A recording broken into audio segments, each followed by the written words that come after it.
మాట్లాడాల్సిందిగా టీడీపీ నియోజకవర్గ ఇన్ఛార్జ్ ముద్రగడ వంశీ గారిని మాట్లాడాల్సిందిగా కోరుతా ఉన్నాం. ముందుగా మీ అందరికీ ధన్యవాదాలు తెలియజేసుకుంటున్నాను. వేదిక అంచిన పెద్దలందరికీ కూడా ఆర్ఎం పాపారావు గారిని కూడా వేదిక మీకు రావాల్సిందిగా కోరుతా ఉన్నాం. అదేవిధంగా స్టేట్ సెక్రటరీ ఆదివాసీ సంఘ నాయకులు ఈసం నరసింహారావు గారిని కూడా వేదిక మీకు రావాల్సిందిగా కోరుతా ఉన్నాం. వేదిక అంచిన పెద్దలందరికీ పేరు పేరు ధన్యవాదాలు చేసుకుంటూ, తీన్మార్ మల్లన్న ఒక శక్తి. మల్లన్న గారు రాజకీయాలకు రాకముందు నుంచి కూడా ప్రజా సమస్యలపై ఒలిపెరగని పోరాటం చేసిన వ్యక్తుడు. 10 సంవత్సరాలు బీఆర్ఎస్ పార్టీ అధికారంలో ఉన్నప్పుడు కూడా వారి బెదిరింపులకు భయపడకుండా జైలు జీవితం అనుభవించి కూడా వారిపై పోరాటం చేసి టీఆర్ఎస్ పార్టీని బొందపెట్టే కార్యక్రమంలో వారు కూడా పాల్గొన్నారు.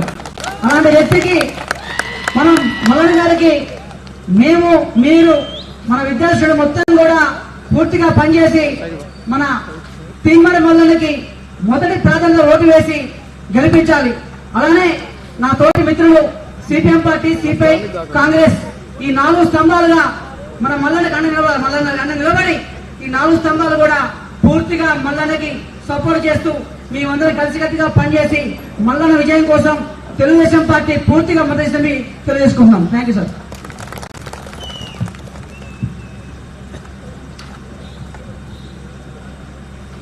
ధన్యవాదాలు ముద్రగడ వంశీ గారు.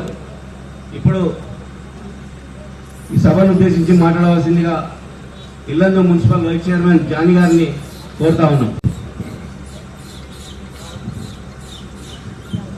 సభాధ్యక్షులు, పట్టణాధ్యక్షులు డానియల్ గారు, అదేవిధంగా ఈ కార్యక్రమానికి ముఖ్య అతిథిగా విచ్చేసినటువంటి మన అందరి అభిమాన నాయకుడు, మనందరి గుండెల్లో ఉన్నటువంటి నాయకుడు కోరం కంకన్న గారికి, ఎమ్మెల్యే గారికి, అదేవిధంగా పట్టభద్రుల అభ్యర్థిగా కాంగ్రెస్ పార్టీ నియమించినటువంటి తీన్మార్ మల్లన్న గారికి, అదేవిధంగా మన మూల విజయబాబన్న చైర్మన్ గారికి, అదేవిధంగా వేదిక మీద ఉన్నటువంటి అఖిలపక్ష నాయకులందరికీ పేరు పేరున నమస్కారాలు తెలియజేసుకుంటూ, ముందుగా గత 2 సంవత్సరాల క్రితమే మనం పట్టభద్రుల ఎన్నికలో ఉన్నాం. ఈ ఎన్నిక రావడానికి కారకులు ఎవరు? రావాల్సిన అవసరం ఏమొచ్చింది? ఇంకా 4 సంవత్సరాల తర్వాత వచ్చే ఎన్నిక ఇంత తొందరగా రావడానికి కారణం బీఆర్ఎస్ పార్టీ నాయకులు ఒక పదవి ఉంటే సరిపోదు, ఇంకో పదవి కావాలి. ఏ పదవి మంచిగా ఉంటుందో ఆ పదవులకు పోవాలనే ఒక ఆలోచనతోటి వచ్చినటువంటి ఎన్నిక. మనమందరం గతంలోనే తీన్మార్ మల్లన్న గారు ఇండిపెండెంట్ గా గెలిచిన బీఆర్ఎస్ పార్టీని ముప్పు తిప్పలు పెట్టి తర్వాతనే గెలిచిన దాఖలాలు మీ అందరికీ తెలిసిన విషయమే. ఈరోజు తీన్మార్ మల్లన్న గారు గెలవడం అనేది నల్లేరు మీద నడకైనప్పటికీ చిన్న పామునైనా పెద్ద కర్రతో చంపాలి. మనమందరం ఏకమై ఏకతాటి మీదుగా వచ్చి ఒకటే ఓటు మళ్ళా, ఎందుకంటే ప్రతి ఎన్నిక వేరే ఉంటుంది. ఈ ఎన్నిక అనేది గ్రాడ్యుయేట్స్ కి సంబంధించింది కాబట్టి మేధావుల ఎన్నిక. ఒక మేధావిని ఎన్నుకొని మనం ముందుకు పంపిస్తే ప్రశ్నించే గొంతుక మనందరికీ తెలిసిన విషయమే. తీన్మార్ మల్లన్న అంటే గల్లీ నుంచి ఢిల్లీ వరకు భయపడే వ్యక్తులు ఉన్నారు.